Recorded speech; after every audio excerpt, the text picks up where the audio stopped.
Verse 9 says that the tree of knowledge of good and evil is in the garden.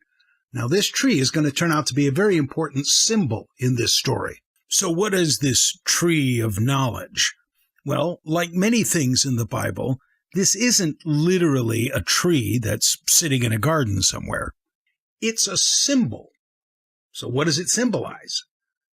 Bible scholars believe that it represents an understanding of what sorts of things are good or bad, what kinds of things are helpful to humanity, and what things are harmful.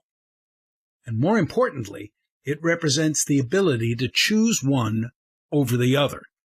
What this story is trying to suggest is that when the first person was created by God, he didn't know if the things that he was doing were good or bad. He didn't understand the difference, and he certainly didn't have the ability to choose between doing things that were good or bad.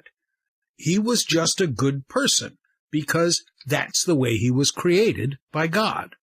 But as we'll soon see, that situation is about to change, and the tree of the knowledge of good and evil will have a symbolic role to play in that change. Okay, so let's skip ahead now to verses 16 and 17. The Lord God gave the man this order: "You are free to eat from any of the trees in the garden, except the tree of knowledge of good and evil. From that tree you shall not eat, for when you eat from it, you shall die."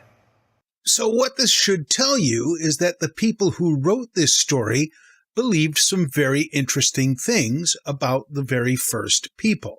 For one thing, they believed that when God created the first man, he had absolutely no knowledge of good or evil. So according to this story, when the first man was created, he was completely innocent, in much the same way that a baby or an animal is.